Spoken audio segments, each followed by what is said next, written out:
From a woman who claims she is the reincarnation of Anne Frank, all the way to a man who claims he is the reincarnation of her worst enemy. Here are the top 10 creepy reincarnation stories that not even scientists can debunk.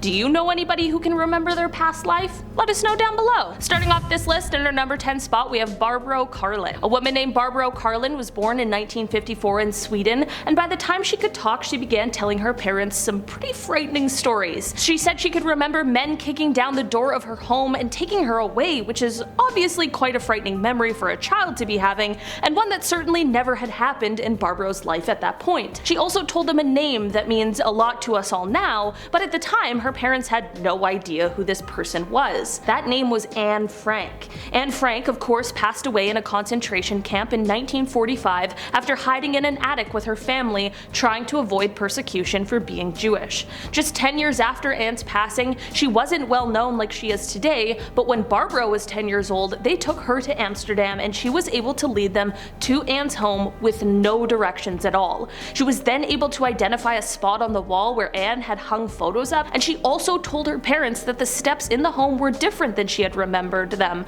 which held up with the history of construction that the house had already gone through. By the time she was 16, she was already writing books and poetry, and she had actually ended up going on to befriend a close relative of Anne's named Buddy Elias. Whether Barbro is a real and true reincarnation of Anne is of course to be proven for sure, but I definitely do like the idea of Anne connecting with people from her life and also having a much better life this time as Barbro. In our number 9 spot today we have Lee. Before I dive into this one, guys, don't forget to hit that thumbs up button if you're enjoying the video. It does really help us out, we appreciate it. When a child named Lee was only 2 years old, he began talking about his other house with his other mom. This would certainly be quite concerning to any parent, and by the time he was 3, he was claiming that his birthday was on June 26th, even though it was not. This continued on and Lee's claims grew and grew. He began to give even more information on what he remembers as his past life, saying that his middle name was Ko, he wrote movies for a living, he had a daughter named Jennifer, and that he had passed away at the age of 48. This is all pretty crazy for a toddler to be explaining, but instead of being frightened,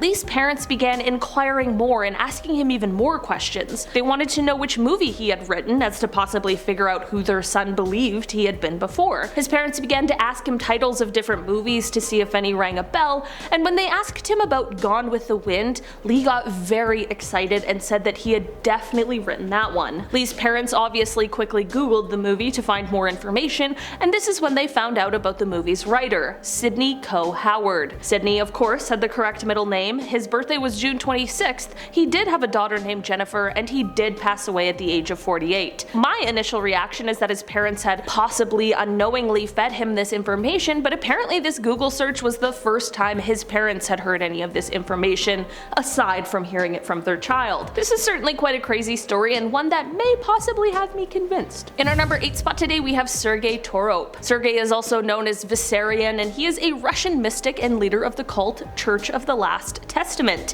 He also claims that in August of 1990, when he was 29 years old, he had a revelation that he was in fact the reincarnation of Jesus Christ, and this led to him starting a cult. How convenient! As the leader of the cult, he is said to teach reincarnation, veganism, and harmonious human relations, predicting the end of the world. This doesn't sound too bad except for the whole thing about being Jesus, but here's the kicker. He was arrested in September of 2020 on charges of running an illegal religious organization, as well as for causing harm to others and extortion. Also, if you go on his Wikipedia page and look under the personal life section, you'll see some other weird stuff I really can't talk about on YouTube, but definitely earned him a spot on today's list. In our number 7 spot today we have James Leininger. James Leininger was only 4 years old when he began to recount events from his past life. He swore that he had been a World War II pilot that had been shot down over Iwo Jima. These memories first came back when James' parents found him one night after he had woken up from a nightmare yelling, "Airplane crash, plane on fire,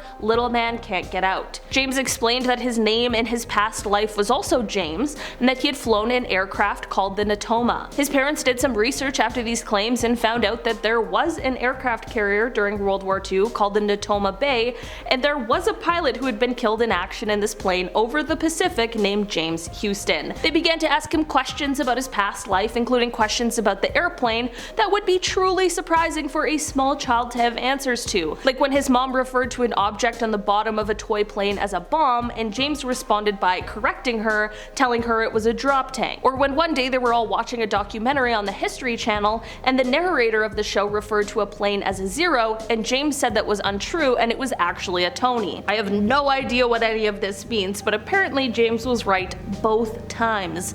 This is obviously a pretty unbelievable story, and many people think that James just took an interest in World War II and planes at a young age and had somehow been exposed to this information previously, but his parents swear that that just isn't true. In our number 6 spot today we have Jim Jones. Jim Jones is certainly one of the most well-known people on this list for all of the wrong reasons. He is the man who claimed that he was a reincarnation of Jesus, Buddha, and Gandhi. That's a record. And he also founded the cult, which was originally called Wings of Deliverance, but he later changed the name to the People's Temple Full Gospel Church. After an expose in the New West magazine about the things going on in this cult, he ended up moving the group from the United States to Guyana. From here there were claims of horrible things and human rights violations, which led to an investigation. People found out that some of the supposed members of this cult were actually being held against their will. What a surprise. In the end, with all of this going on, Jim managed to convince his followers to take all of their lives in one massive, horrific event, and this day has gone on to become known as the Jonestown.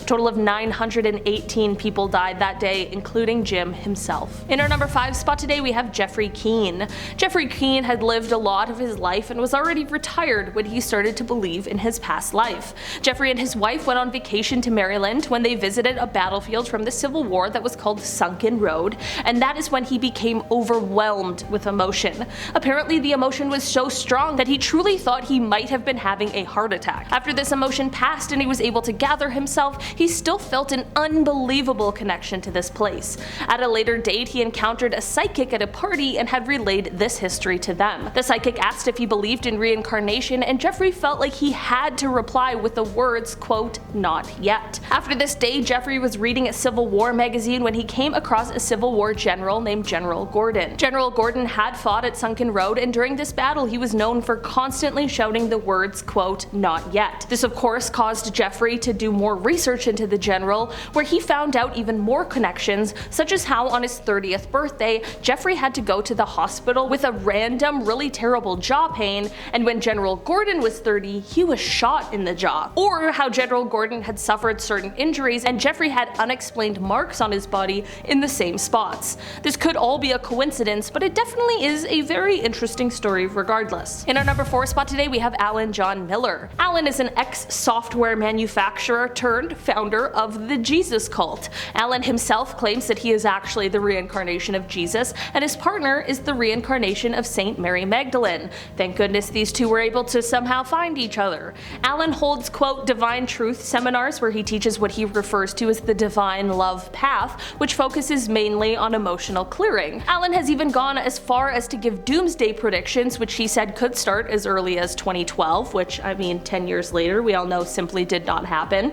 Alan believes that the movement of tectonic plates will cause severe earth changes and they will result in a dramatic rise of the oceans. Apparently on his website he said, quote, both the east and west coasts of Australia will be underwater about 100 meters deep. In our number 3 spot today we have Michael Travesser. Also known as Wayne Bent, this guy was the leader of what is called as the Lord Our Righteousness Church in New Mexico. In 2000 he claimed that he himself was the Messiah. He predicted that the world would end in 2007, which again I can confirm was not true, and he stated that God had said to, quote, stay with me one more year, but a year later he was arrested for some of the most horrific crimes that I cannot even mention here on YouTube. Not only this, but he also admitted and acknowledged doing similar crimes before in the past, like it was just no big deal. He then went on to compare himself to Jesus Christ, and he told the media, quote, the current upheaval over me and the present contest is well underway. It was the same for Jesus. Jesus had not committed any crimes, so the authorities had to invent some crimes to crucify him over. It is the same for me also. I have committed no crimes, but many crimes are being imagined and concocted in the minds of men to try and kill me again. In our number 2 spot today, we have Sergey Benhayon. Sergey is an Australian bankrupt tennis coach who believes he is the reincarnation of famous Italian artist and scientist Leonardo da Vinci. This would be fine, except Sergey is also the founder of a pretty harmful cult called Universal Medicine, which has been criticized for its extremely unorthodox practices and the fact that he has 0 medical qualifications, the most important part. He not only has some extremely creepy and questionable practices that he says led to the curing of cancer, but his relationship workshops that cost tens of thousands of dollars have mostly led to divorce. How surprising. He also involves his daughter Natalie, and she claims that she can communicate with a woman's ovaries. No thank you. Do not talk to them. A New South Wales Supreme Court jury even found that it was true that he leads a socially dangerous and socially harmful cult. In our number 1 spot today, we have James Gibson. A man named James Gibson has an extremely troubled past and is actually a killer, which is truly never good, but he also believes that he is the reincarnation of Adolf Hitler. I feel like even if you really felt like this, that might just be one secret that I personally would keep to myself forever, but James I guess feels a little differently.